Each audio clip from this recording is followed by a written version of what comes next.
मुग्धा और उसकी सास के बीच पूरा समय सास के किसी न किसी काम को लेकर मतभेद चलते ही रहते हैं। बहू, ओ बहू, जरा चाय बना दे। मुग्धा चाय लेकर आती है। ये लीजिए, और कुछ चाहिए? अरे नहीं, बस चाय पीने का मन था। जाओ, तुम दूसरा काम करो। चाय पीने के थोड़ी देर बाद सास दोबारा मुग्धा को आवाज लगाती है। अरे बहू रे, आओ बहू, जरा हलवा तो बना दे, मीठा खाने को मन हो रहा है। इसी तरह मुग्धा की सास पूरा समय कोई ना कोई काम बताकर उसे रसोई से बाहर तक निकलने नहीं देती। कभी चाय, कभी हलवा, कभी पानी तो कभी दूध, हर समय खाने को चाहिए और उसके लिए अपने हाथ पैर बिल्कुल नहीं हिलाने। परेशान किया हुआ है इन्होंने। सास की जबरदस्ती परेशान करने की आदतों से दुखी मुग्धा एक शाम सचिन के साथ अपने कमरे में बैठी हुई बात कर रही होती है। सुनो जी, मम्मी जी की ये जानबूझकर मुझे परेशान करने की फरमाइशों से मैं बहुत फ्रस्ट्रेट हो चुकी हूँ। पूरे दिन में एक सेकंड का आराम नहीं मिलता। रसोई से बाहर कदम रखती नहीं कि बहू ये बना दे, बहुरी वो बना दे। अरे इनकी फरमाइशें चलती ही रहती है। अरे मुग्धा, माँ खाने की शौकीन है, पर उम्र हो चली है, खुद खाना नहीं बना सकती, इसलिए तुमसे बोलती है। अरे तो शौक भी उम्र देख कर रखने चाहिए ना। समझ में नहीं आता, हर समय फेविकॉल का जोड़ लगाए सोफे से चिपकी बैठी रहती है। इतना सब डाइजेस्ट कैसे हो जाता है उन्हें? अरे तुम मेरी माँ से इतनी नफरत कैसे कर सकती हो? मैं उनसे नफरत नहीं करती जी, बस परेशान हूँ। जहां मुग्धा अपने पति से ये सब बोल रही होती है, वहीं उसकी सास भी कमरे के बाहर दरवाजे से कान लगाए सारी बातें सुन रही होती है और अगली दोपहर रसोई में मुग्धा के पास जाती है। बहू, आज ना मेरा कुछ मसालेदार खाने का मन है। तो चाय बना दूं? मुझे बहुत पसंद है। अरे ना, ऐसा कर लिट्टी चोखा बना ले। और हाँ, जितना मसाला बातों में मिलाकर पति को सुनाती हो ना, सब्जी में भी वैसे ही डाला करो, खाना स्वादिष्ट बनेगा। सास की बात सुनकर मुग्धा हैरान रह जाती है। मतलब अब पूरा समय मुझ पर हुक्म चलाने के साथ बंद कमरे में हुई पति पत्नी की बीच की बातें भी सुनती है? अरे बात जब मेरी थी तो सुनने में क्या दिक्कत है? ये कहकर सास वहां से चली जाती है। अरे अब तो हद पार हो गई। इस तरह से तो ये मेरा जीना मुश्किल कर देंगी। मुग्धा सास की हरकतों से परेशान उसका हल सोचने लगती है और इसी तरह कुछ दिन बीत जाते हैं, जिसमें सास का जन्मदिन आता है।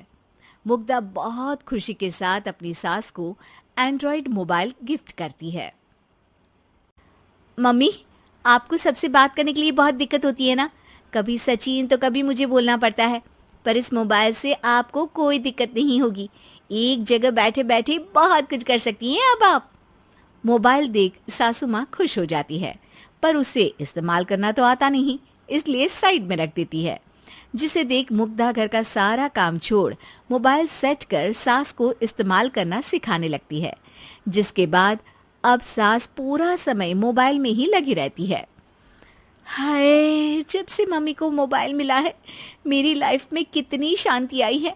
अच्छा है, इसी तरह बिजी रहे तो मैं भी सुकून की जिंदगी जी पाऊंगी। अब मुग्धा जब मन करे काम करना, जैसा चाहे वैसा खाना बनाकर खाना, पूरा समय रिलैक्स और खुश रहने लगती है। क्या बात है, आजकल तुम बहुत चहक रही हो। अरे मम्मी जी से छुटकारा जो मिला है, अब ना फरमाइशें ना छुप छुप कर बातें सुनना। अच्छा, तो मोबाइल गिफ्ट करने की ये स्कीम थी। इसी तरह दिन बीतते हैं और अब मोबाइल पर लगी सास फरमाइशों की जगह सवालों के लिए बहू को आवाजें लगाना शुरू कर देती है। अरे बहू सुन तो, देख जरा किसी का फोन क्यों नहीं मिल रहा? रिचार्ज खत्म हो गया है, पर अभी 4 दिन पहले ही तो मैंने किया था। इतनी जल्दी कैसे खत्म हो गया? अरे मैंने कल तेरी कनाडा वाली मौसी सास से 3 घंटे बात की थी ना। क्या? इतना महंगा तो मोबाइल भी नहीं आया जितना महंगा इसका रिचार्ज पड़ रहा है। इसके बाद तो जैसे मुग्धा के दिन के 24 घंटे में से 20 घंटे सास के पास उनके मोबाइल रिलेटेड प्रॉब्लम सॉल्व करने की ड्यूटी ही बन जाती है। अरे मुग्धा, ये मोबाइल में अचानक तेरी मौसी सास की शक्ल क्यों दिखने लगी? और ये तो हिल भी रही है। मम्मी, ये गूगल डुओ का वीडियो कॉल है। इसमें आप बात करने के साथ एक दूसरे की शक्ल भी देख सकती हो। अच्छा, ये तूने मुझे पहले क्यों नहीं बताया? अब बताने के लिए पहले नहीं बताया। इसी बीच सचिन भी वहां आ जाता है और सास अपनी वीडियो कॉल में बिजी हो जाती है। क्यों, सास बहू में क्या गपशप चल रही है? इसे गपशप नहीं, दिमाग का दही होना बोलते हैं। पर तुम तो मम्मी को मोबाइल देकर बहुत खुश थी, फिर क्या हुआ? हाँ, उसका सुकून भी कुछ ही दिन मिला। अब घर के टंटे खत्म हुए तो मोबाइल की टिंग टिंग शुरू हो गई। देखो भाई, कुछ पाने के लिए कुछ खोना तो पड़ता है। आखिर तुमने मोबाइल अपने फायदे के लिए ही तो दिया है, तो फिर सवालों के जवाब भी देने पड़ेंगे, क्योंकि जब तक उनके हाथ में ये फुंथरू रहेगा, तुम्हारी लाइफ में प्राइवेसी और सुकून रहेंगे। कहने का मतलब है अगर इससे प्यार बढ़े तो दाग अच्छे हैं। अरे मुझे पहले दिन से ही पता है मोबाइल किस मकसद से दिया गया है। भूलो मत, इससे पहले मैं बातें ही सुनती थी। सास की ये बात सुनकर मुग्धा शॉक में और सचिन हंसता रह जाता है।